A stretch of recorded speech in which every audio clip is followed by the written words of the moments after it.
Muy buenas equipo, compañeros, compañeras, ¿qué tal estáis? Bueno, hoy quiero traerte un resumen con todo detalle de un libro que podemos decir que es un clásico y que se llama La preparación psicológica del deportista.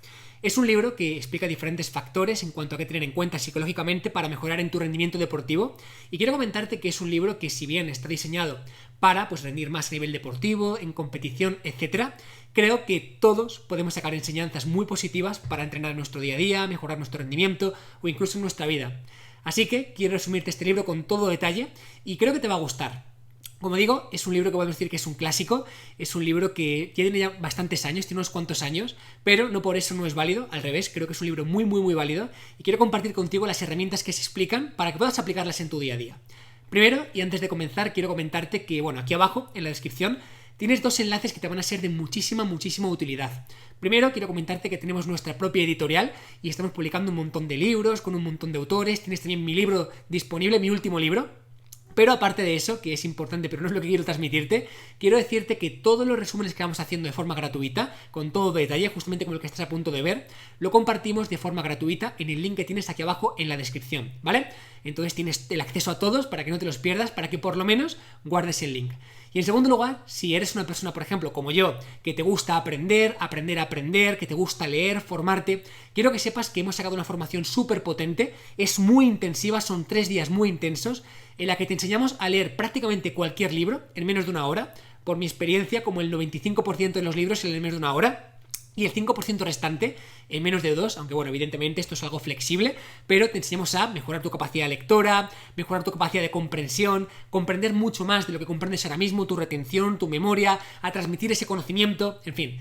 Realmente llevamos tu cerebro a otro nivel en cuanto a lectura para que realmente sepas captar la información. Por ejemplo, en mi caso, yo no considero que he leído un libro si después de leerlo no soy capaz de transmitírtelo, no soy capaz de compartírtelo, no soy capaz de aplicarlo y hacer que mejore mi vida. Pues todo esto te explico cómo hacerlo en un intensivo de 3 días, que es un entrenamiento para que lo consigas, y tienes toda la información aquí abajo para que rellenes un pequeño cuestionario, hables con mi equipo y te contemos todo bien, te contemos qué material te hace falta, cuándo sería online, 3 días intensivos, te pongamos en contexto, porque es una formación intensa, es una formación fuerte. Entonces no es para todo el mundo y simplemente lo que tienes que hacer es solicitar información, hablamos contigo, te contamos bien para que te asegures de que es para ti y para que veamos de que la puedes hacer, y si es así, pues que realmente consigas mejorar mucho más allá esa capacidad para captar la información, para retenerla, para comprenderla, para leer mucho más rápido y realmente, pues como he hecho yo con este libro, que lo he leído en menos de 40 minutos, pues seas capaz de coger toda la información, exprimirla, entenderla, interiorizarla e incluso saber transmitirlo como se puntito a hacer contigo. Así que no te digo nada más, tienes toda la información aquí abajo, vamos a empezar con este libro. Mira, este libro es muy interesante porque, como digo, es un clásico y empieza directamente proporcionando diferentes esquemas por parte de diferentes autores para mejorar tu rendimiento deportivo. Por ejemplo, pues plantea el esquema de Loer, el esquema de Garfield, de Swing, de Unestal, y básicamente estos esquemas son como diferentes puntos, diferentes ítems que hacen falta, digamos, para mejorar tu rendimiento. Por ejemplo, cuando analizamos el esquema de Loer, básicamente lo que se basa es, en un primer punto, conocer cuál es el estado ideal de rendimiento, es decir, cuál es el estado en el que más puedes rendir a nivel de gestión emocional, de activación. Es una cuestión de autoconsciencia, darte cuenta de cuál es el mejor punto, y también desde un punto de vista externo, analizar, digamos, cuáles son las acciones adecuadas que tienes que hacer, cuáles son las peores acciones o actitudes que puedes tener, cómo gestionas emocionalmente lo que ocurre. Digamos que esta primera etapa es de gestión, digamos, del estado ideal de rendimiento. La segunda sería una cuestión de gestión emocional, es decir, por ejemplo, técnicas de relajación, de activación, de visualización, de visualizar lo que va a ocurrir, encontrar ese estado ideal en el que rindes de forma deliberada, buscándolo específicamente. Y en tercer lugar sería afinar las técnicas o habilidades que te hacen rendir mucho más, ¿no? Como por ejemplo, pues mejorar tu autonomía, mejorar tu automotivación, tu activación, tu relajación, la visualización, el manejo de la energía negativa, por ejemplo, mediante las rumiaciones de tus pensamientos para saber cambiarlo, saber llevar el foco a cosas positivas, la respiración. Esto, básicamente, es un ejemplo, en este caso de Loer, de lo que sería un esquema de algo que un deportista puede realizar para mejorar su rendimiento. Ser consciente de cuál es, por ejemplo, el estado de máximo rendimiento, saber muy bien cuáles son las herramientas que puede utilizar para mejorar su gestión emocional, afinar este conjunto de habilidades y repetirlo hasta que constantemente sea una persona que realmente pueda mejorar y optimizar su rendimiento. Básicamente, este autor propone algo que es muy interesante, y es que realmente la psicología va unida con la propia didáctica del deporte, es decir, no se puede separar. No puede ser una cuestión únicamente física, biomecánica, sin entenderlo de forma integrada con la psicología. ¿Por qué? Porque a cuántos deportistas, por ejemplo, hemos encontrado que son excelentes en su deporte, son excelentes aplicando fuerza, son excelentes técnicamente, y que después, por ejemplo, van a competir y no rinden. ¿Por qué? Porque tienen ansiedad competitiva, tienen fobias, no saben gestionar el público, la presión, la intensidad, y no rinden. La parte fisiológica tiene que ir perfectamente unida con la parte psicológica, y es que tenemos que entender que somos seres biopsicosociales.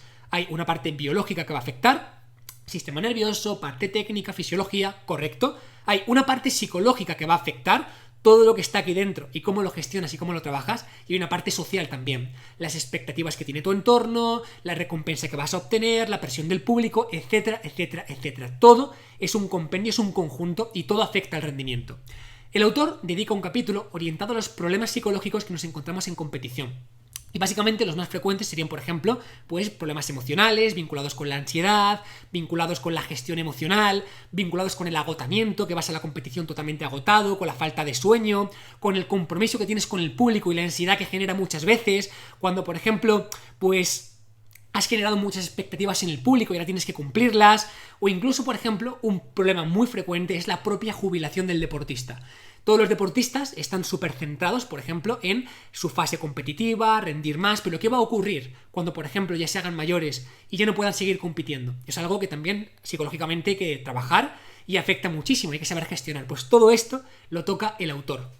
Básicamente dedica un capítulo a hablarte de cuáles son los principales estados emocionales con los que se puede practicar deporte y con los que se puede competir. Por un lado tenemos el estado óptimo, que es ese estado en el que te encuentras súper bien, estás fluyendo, estás motivado, estás activo, pero sin ansiedad. Es un estado de flow, un estado en el cual realmente disfrutas de la competición, disfrutas del deporte, ¿no? El segundo sería un estado de ansiedad, en el cual lo que ocurre es que te pasas de activación. La situación te sobrepasa, no haces una buena gestión emocional y estás súper agitado, súper agitada, es muy complicado de gestionar. El tercer punto sería un punto de apatía. Es como que la recompensa, la motivación que tienes es muy pequeña y por lo tanto es como que no te apetece esforzarte, no tienes muchas ganas, no vas a rendir de forma adecuada.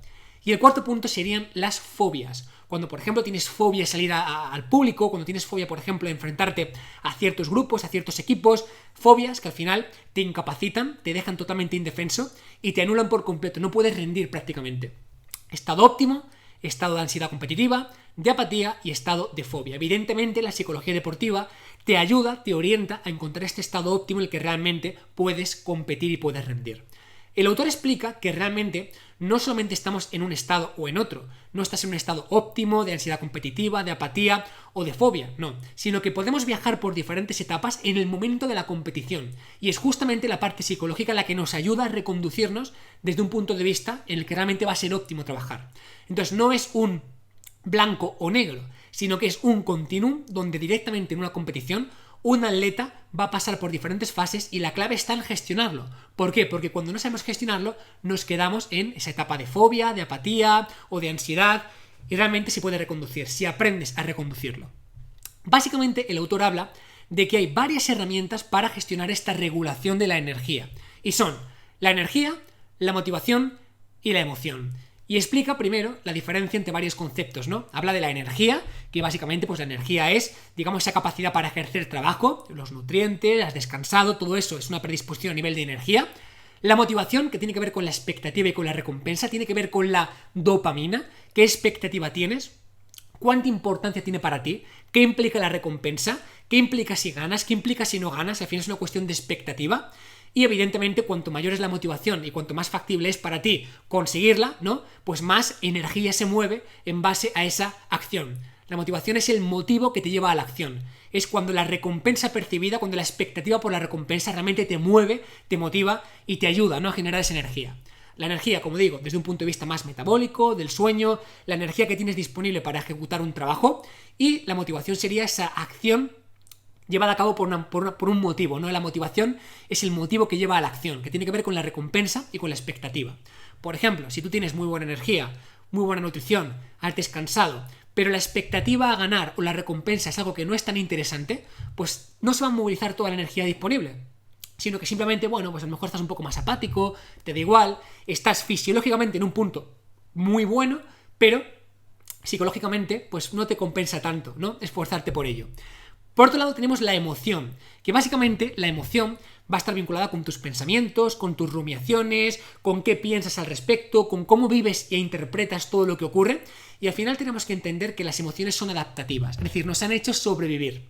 Hay diferentes tipos de emoción, evidentemente, y básicamente lo que nos hacen es sobrevivir, nos llevan a una acción.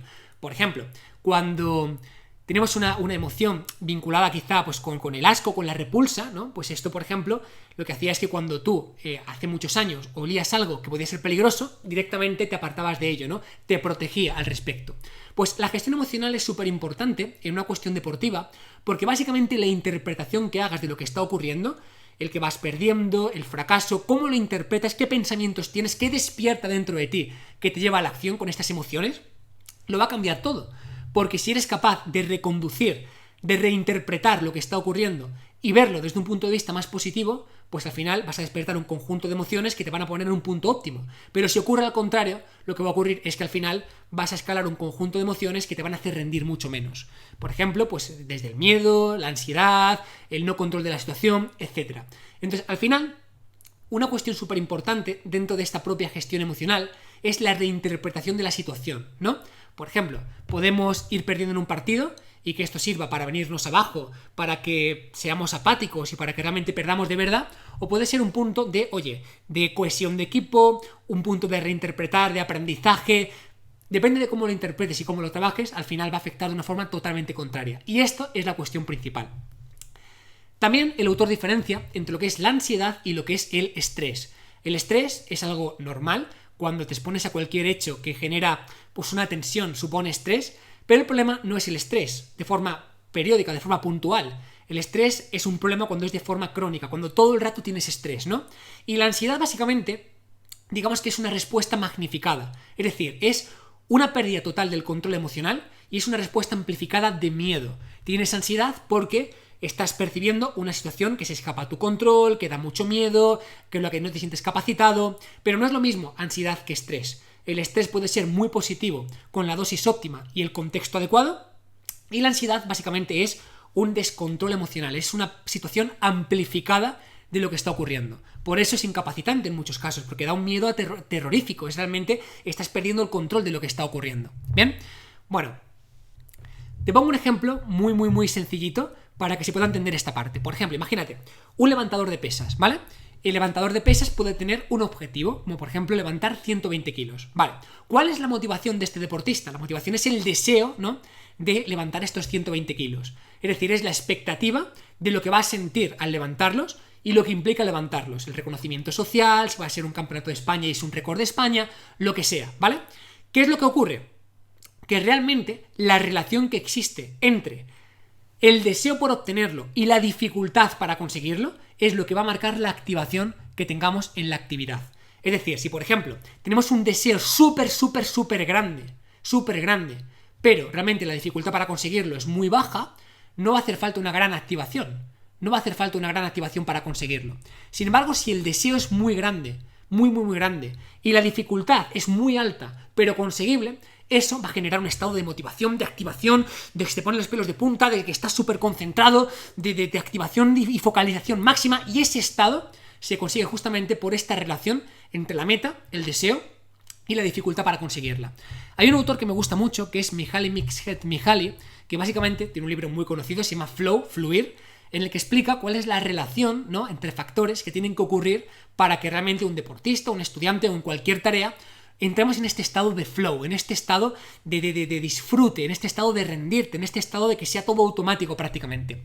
Y justamente lo que Mihaly Csikszentmihalyi explica es básicamente que la relación para entrar en este flow es la dificultad de la tarea y, digamos, nuestra capacidad para afrontar la tarea. Cuando hay una correcta relación entre una tarea que es compleja, pero que es un reto y con el cual estás preparado para conseguirlo, lo que es que entras en flow. Es, por ejemplo, cuando estás estudiando, estás trabajando, haciendo cualquier cosa y es un disfrute, es como que todos tus sentidos están en el presente, ¿no? Ese es el punto que hay que buscar y ese es el punto que hay que trabajar desde la psicología deportiva para realmente rendir. Yo recuerdo, por ejemplo, cuando estaba preparándome para el récord Guinness de la dominada más pesada del mundo, que cada entrenamiento buscaba fluir. Cada entrenamiento buscaba ese estado de concentración, de motivación, de foco que te hacía sentirte poderoso, te hacía sentirte brutalmente bien. Y desde ahí, evidentemente, ¿qué es lo que conseguía? Mi máximo rendimiento deportivo.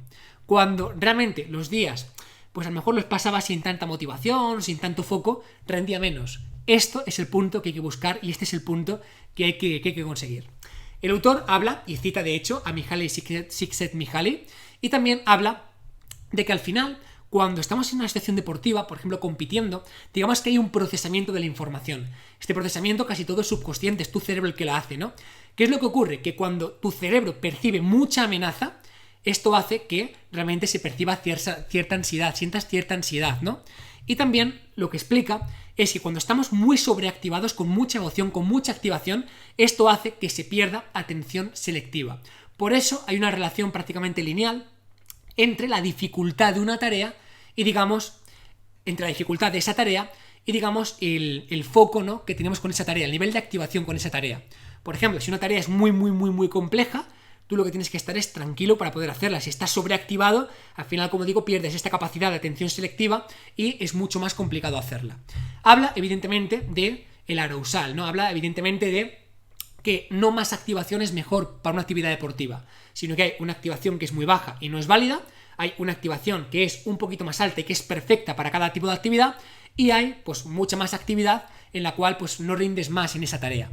Y se podría decir que cuanto más compleja es la tarea, digamos que más capacidad de atención tenemos que poner y por lo tanto más tranquilo tenemos que estar, ¿no? Y cuando la tarea pues quizá es más sencilla o está más automatizada, podemos estar mucho más activados con esa tarea. Habla de diferentes mecanismos para trabajar, digamos, esta regulación emocional, ¿no? Por ejemplo, habla de que hay una situación, que puede ser cualquier cosa, y que, digamos, que tu cerebro hace una evaluación cognitiva de esta situación, ¿no? Y digamos que la evaluación que se hace desde un punto de vista subconsciente son desde 3 puntos de vista. Y es punto número 1, si la situación implica daño. Por ejemplo, si hay una situación que implica un daño, esto pues, puede despertar ciertas actitudes de estrés, de huida, etc. o de ansiedad. El segundo punto es si la situación despierta una amenaza, ¿no? Cuando te sientes amenazado, igual que lo anterior. Y en tercer lugar, cuando explica o cuando siente un reto, es decir, que siente que la situación es complicada, pero que realmente puede superarse por tu capacidad. Esto va a unirse, evidentemente, con lo que explica Mihaly Csikszentmihalyi, con el elemento de flow, ¿no? Con fluir. Es decir, uno de los puntos más importantes justamente va a estar en sentirte cualificado, sentirte competente para llevar esta tarea.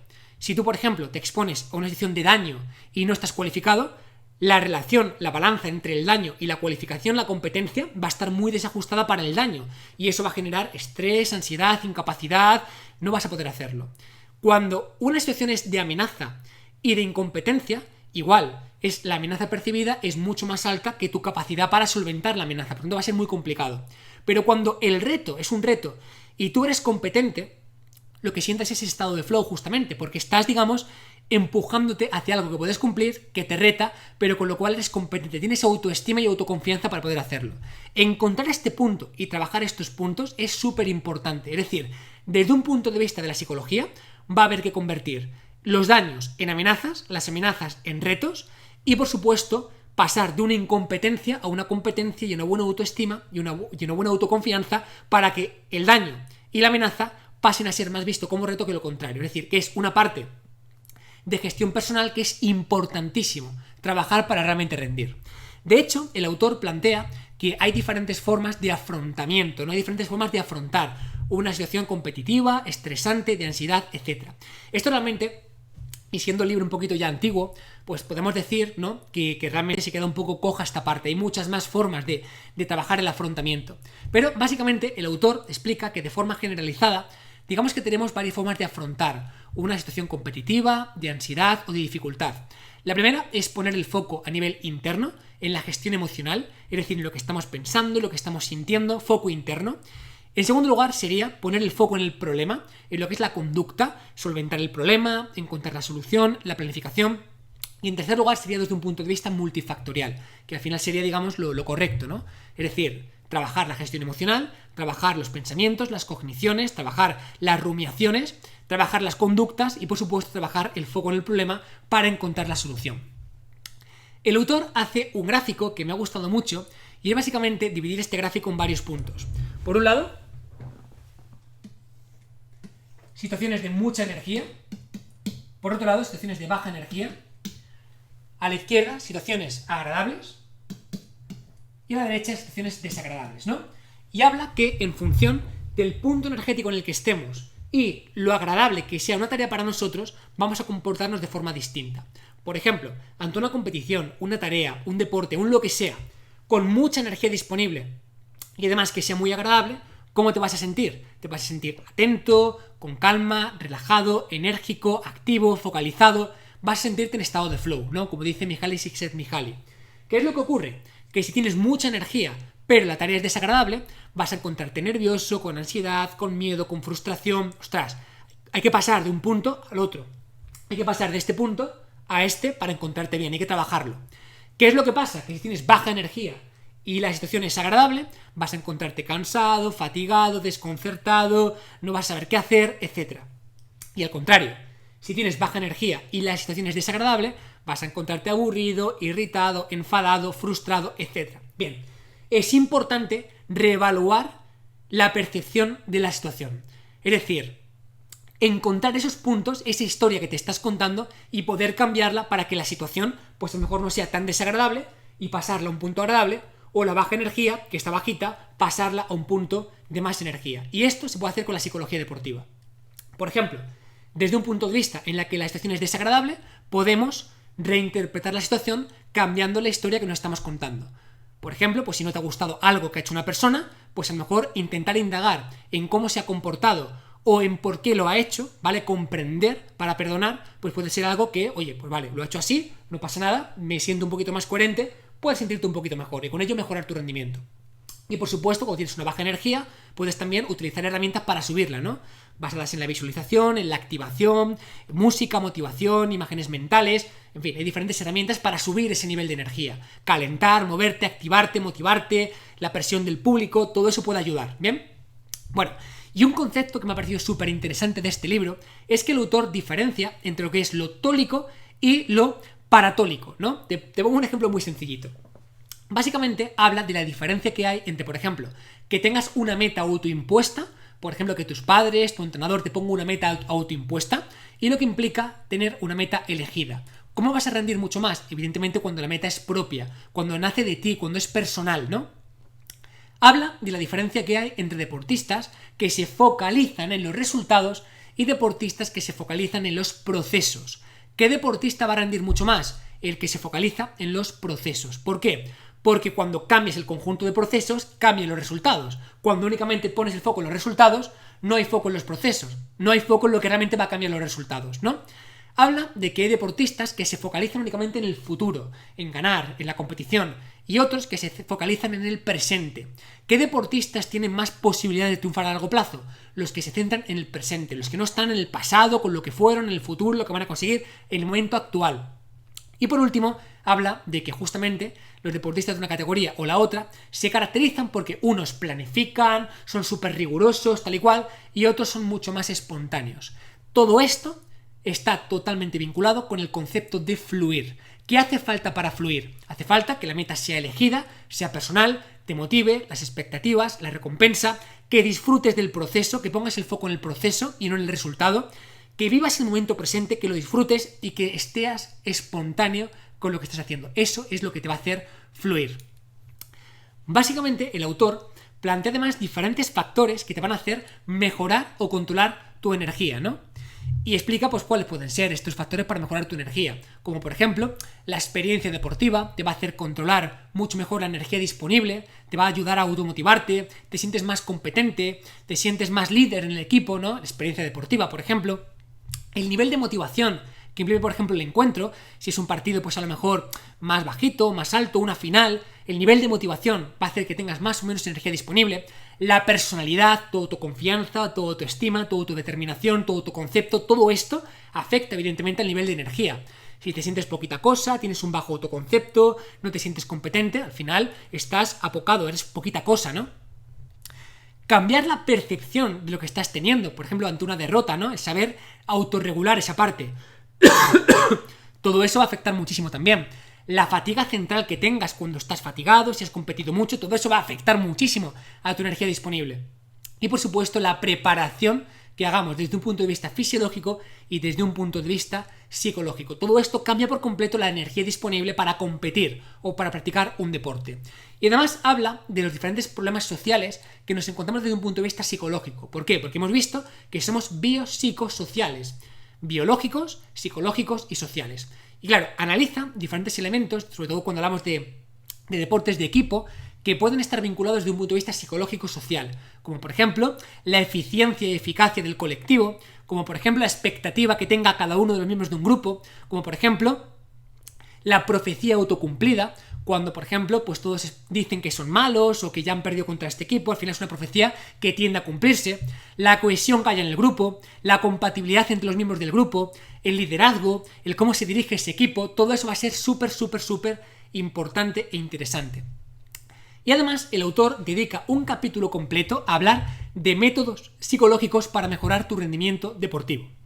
Habla de métodos psicológicos desde un punto de vista emocional, desde un punto de vista técnico, desde un punto de vista táctico, desde un punto de vista social y desde un punto de vista cognitivo y conductual, ¿vale? Habla de diferentes herramientas que nos pueden servir para mejorar nuestro rendimiento.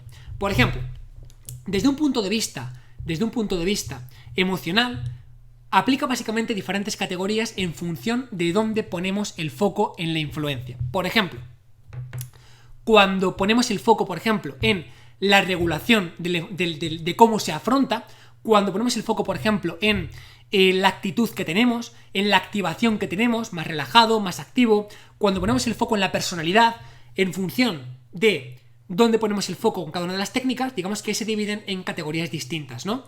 Por ejemplo, pues si ponemos el foco en la activación, el autor habla, pues, por ejemplo, de la técnica de relajación progresiva de Jackson, habla, por ejemplo, de la visualización deportiva para visualizarte activándote y mejorar tu nivel de activación, en fin, pues eso sería el foco en la activación. Cuando, por ejemplo, ponemos el foco en el afrontamiento de la actividad, como por ejemplo sería la habituación progresiva, la desinserción sistemática, el competir, el modelar, el roleplay, el hacer situaciones parecidas a la competición para adaptarnos. Cuando ponemos el foco, por ejemplo, en la personalidad, como por ejemplo para trabajar la autoestima, el autoconcepto, el feedback, el establecimiento de metas, de objetivos, en fin, es muy interesante, ¿no? Bueno, voy a ponerte algunos ejemplos de algunas de estas técnicas que plantea y que evidentemente pues yo en mi vida deportiva he usado muchas de ellas, ¿vale? Y además te pueden servir muchísimo. Por ejemplo, habla de la visualización. Es decir, de cómo, por ejemplo, visualizar te puede ayudar muchísimo a mejorar tu rendimiento deportivo. Y esto tiene dos componentes que para mí son súper interesantes. Por un lado, tú puedes visualizar cómo haces un gesto técnico, porque sabemos que no solamente se aprende practicando, sino que se aprende viendo, se aprende imaginando, se aprende visualizando, se aprende soñando. Si tú te visualizas haciendo un gesto técnico, eso facilita las conexiones neuronales y te ayuda a entender e interiorizar ese gesto técnico. Eso por un lado. Por otro lado, también visualizar puede ayudarte a desensibilizarte a, por ejemplo, situaciones de mucho estrés. Imagínate, por ejemplo, que solamente pensar en competir en un escenario específico te genera ansiedad, te activa, te bloquea, te pones a sudar. Visualizarte compitiendo puede hacer que poco a poco bajes este nivel de estrés, bajes este nivel de ansiedad, de tal forma que cuando vayas a competir sea un entorno que ya has trabajado, que ya has visualizado y sea mucho más fácil para ti. Visualizar, por ejemplo, puede ayudarte a motivarte, a visualizarte consiguiendo el éxito, la copa, esa motivación, ¿no? Pues al final facilita toda esa parte. Por ejemplo, también hay herramientas que se basan en la activación y la relajación, como por ejemplo, pues la relajación progresiva de Jacobson, que básicamente puedes hacer tensiones, distensiones por diferentes partes del cuerpo, es muy interesante. La respiración ayuda muchísimo a relajarte. Sabemos que el cerebro está vinculado y por medio del nervio vago podemos relajarnos con la respiración, con respiraciones profundas, por ejemplo. Eso lo que hace es al final trabajar ese nervio vago y facilita esa relajación. Eso puede ser muy interesante, por ejemplo, para competir. Trabajar, por ejemplo, la consciencia en el momento presente para no estar pensando en el futuro, en el pasado, que al final eso genera un montón de estrés, y estar presente en lo que estás haciendo, por ejemplo. Plantearte objetivos es algo que puede ser muy interesante. Todos los que hemos competido alguna vez en cualquier deporte sabemos que el nivel de activación y el nivel de energía con el que entrenas, cuando tienes un objetivo, una meta, vas a competir, no es ni parecido a cuando no lo tienes. Plantear objetivos de forma adecuada te hace ir con intensidad, te hace entrenar mucho mejor, es súper potente. El autodiálogo, por ejemplo, el darte pequeñas afirmaciones respecto a cosas que quieres mejorar o quieres hacer. Por ejemplo, imagínate, eres futbolista y normalmente el balón se te va muy raso, ¿no? Pues hablarte y decir más arriba, venga más alto, o más fuerza, todo esto repetido, lo que te hace es al final poner el foco en lo que tienes que hacer y hace que sea más fácil hacerlo en ese punto en concreto. Trabajar, por ejemplo, el roleplay es muy interesante para desensibilizarte a situaciones, para adaptarte a situaciones. Roleplay es juego de roles, básicamente, como si fuéramos actores, por ejemplo. Hacer reencuadres de la situación, es decir, trabajar de forma cognitiva, por ejemplo, el contarte otra historia con lo que está ocurriendo, el saber reinterpretar, el saber, digamos, contextualizar lo que ha ocurrido y darle otra interpretación que te ayude en ese contexto. Al final, todo es neutro. Y básicamente tú le das un significado, ¿no? Alguien, por ejemplo, un futbolista, puede que haga algo, ¿no? Puede que, por ejemplo, te dé un golpe. Y tú puedes pensar, maldita sea, me ha dado un golpe, esto, lo otro, no sé qué, no sé cuánto, ya verás ahora. O puedes reinterpretarlo y simplemente pensar, vale, pues venía corriendo, se ha tropezado, ha sido sin querer, no pasa nada. Al final, el hecho neutro es que el golpe es el golpe, pero el cómo lo interpretas cambia por completo tu situación en el juego. Entonces, al final, esto va de qué te viene mejor. Estar rayado, frustrándote con lo que vas a hacer, con lo que ha ocurrido, o reinterpretarlo y que realmente sea positivo para ti. Pues esto al final, la psicología justamente ayuda a eso.